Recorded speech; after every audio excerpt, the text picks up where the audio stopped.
கபரிலே அடக்கம் செய்த பிறகு நாளை மறுமை நாள் வரை, அடக்கம் செய்ததிலிருந்து நாளை மறுமை நாள் வரை அந்த மனிதன் கபருடைய வாழ்க்கையை அனுபவிக்கக்கூடியவராக இருக்கிறார். அப்படிப்பட்ட நிலையான வெகு நீண்ட ஒரு வாழ்க்கை தான் கபருடைய வாழ்க்கை.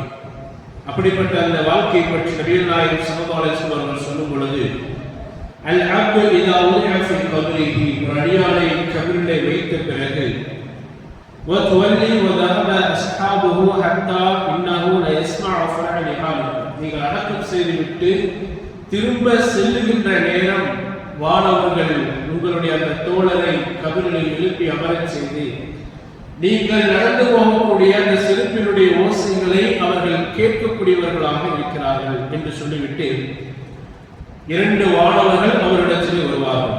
வந்த அந்த 2 வானவர்கள் முஹம்மது நபி ஸல்லல்லாஹு அலைஹி வஸல்லம் அவர்களை சொல்லி காட்டி இந்த மனிதர் யார் என்பதாக கேட்பார்கள். அதற்கு அந்த கபருடைய வாசி அஷ்ஹது அன்னஹு அப்துல்லாஹ் வ ரசூலுஹு, இவர் அல்லாஹ்வுடைய அடியாரும் அல்லாஹ்வுடைய தூதருமாக இருக்கிறார் என்று நான் சாட்சி சொல்கிறேன் என்பதாக பதில் சொல்வார். மீண்டும் அந்த வானவர்கள் அவர்களிடத்தில் கேட்பார்கள், உன்தூர் இலா மக்ஆதிக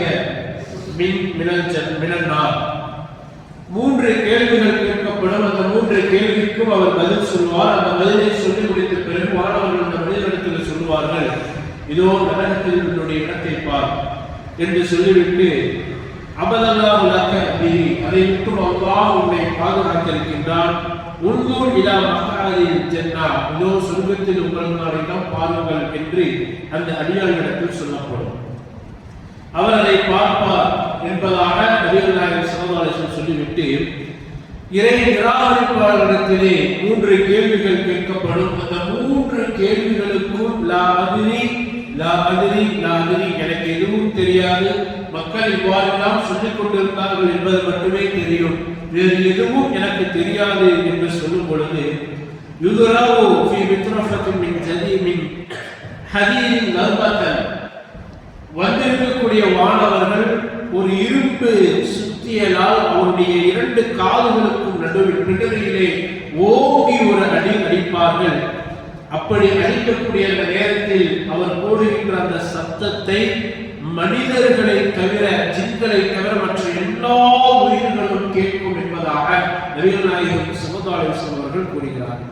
அன்பிற்குரியவர்களே, கபருடைய வாழ்க்கை என்பது நாம் அடக்கம் செய்வதோடு நம்முடைய கடமை முடிந்து விட்டதாக இருக்கிறோம். ஆனால் நாமும் ஒரு நாள் அந்த கபரிலே அடக்கப்படுவோம் என்பதை மறந்தவர்களாக, ஒரு மனிதனை கபரிலே அடக்கம் செய்யப்பட்டு விட்டது என்று சொன்னால் இந்த உலகத்தின் தொடர்பு முடிந்து விடுகிறது. ஆனால் அவர் மறுமையை நோக்கி பயணித்துக் கொண்டிருக்கிறார். எனவேதான் நபிகள் நாயகம் ஸல்லல்லாஹு அலைஹி வஸல்லம் அவர்கள் சொன்னார்கள், அவ்வல் மன்சிலும் மின் மனாசிலில் ஆகிரா, மறுமையினுடைய முதல் படித்தரம் இந்த கபர். மன்னஜா, யார் அதில் வெற்றி பெற்று விட்டார்களோ அதற்கு பிறகுள்ள எல்லா வாழ்க்கையும் அவர்கள் வெற்றி பெற்று விட்டார்கள் என்பதாக அல்லாஹ்வுடைய தூதர் சொல்கிறார். ஆக ஒரு மனிதனுடைய கபருடைய வாழ்க்கை என்பது அது நாம் நினைத்து பார்க்க முடியாத அளவுக்கு இருக்கக்கூடிய ஒரு வாழ்க்கை. எந்த அளவுக்கு என்று சொன்னால் அல்லாஹ்வுடைய தூதர் சொல்கிறார்கள், சாலிஹான நல்ல அடியாராக அவர் இருப்பாரையானால் அவர் கண் எட்டக்கூடிய தூரம் அளவுக்கு கபர் விசாலமாக்கப்பட்டு வானவர்கள் அவர்கள் அமர்ந்திருப்பார்கள். அவருடைய நல்ல அடங்கள் ஒளிமிக்க ஒரு தோற்றத்திலே கொண்டு வரப்படும். அவர்கள் காலையிலும் மாலையிலும் சொர்க்கத்திற்கு கட்டப்படும். அல்லாஹ் ரப்பல் ஆலமீன் வானவர்களிடத்தில் சொல்வான், அவர்களுக்காக சொர்க்கத்தின் வாசல் ஒன்றை திறங்கள் என்று. அந்த சொர்க்கத்தின் வாசல்கள் திறக்கப்பட்டவுடன் அதனுடைய நறுமணங்களை அவர்கள் சுவைத்துக் கொண்டவர்களாகவே அந்த கபரிலே இருப்பார்கள் என்றெல்லாம் சாலிஹான நல்ல அடியார்களுடைய கபர் வாழ்க்கை பற்றி சொன்ன அல்லாஹ்வுடைய தூதர், அதே நரகவாசிகளாக அவர்கள் இருப்பாரையானால் அவர்கள் செய்த அந்த பாவமான காரியங்கள் இருள் சூழ்ந்த இருளாக அவர்களுக்கு கொண்டு வரப்படும்.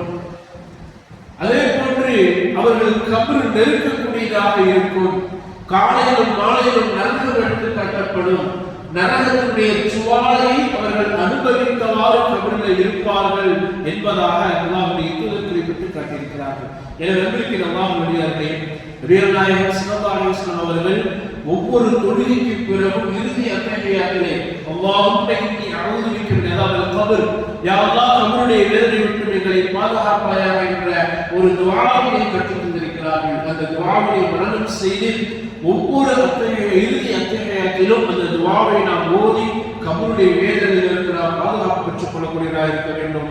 எனவே அல்லாஹ் ரப்பல் ஆலமீன் மரணத்திற்கு பிறகு இருக்கக்கூடிய அந்த கபருடைய வாழ்க்கையிலே கேள்வி கணக்குகளை இலகுவாக்கி சொர்க்க பூஞ்சோலையாக நம்முடைய கபறுகளை ஒளிமிக்கதாக மாற்றக்கூடிய பாக்கியத்திற்குரிய மக்களாக வாழ்ந்து மரணிக்கக்கூடிய பாக்கியத்தை அல்லாஹ் ரப்பல் ஆலமீன் நமக்கும் நம் குடும்பத்தவர்களுக்கும் தந்தல் புரிவானாக.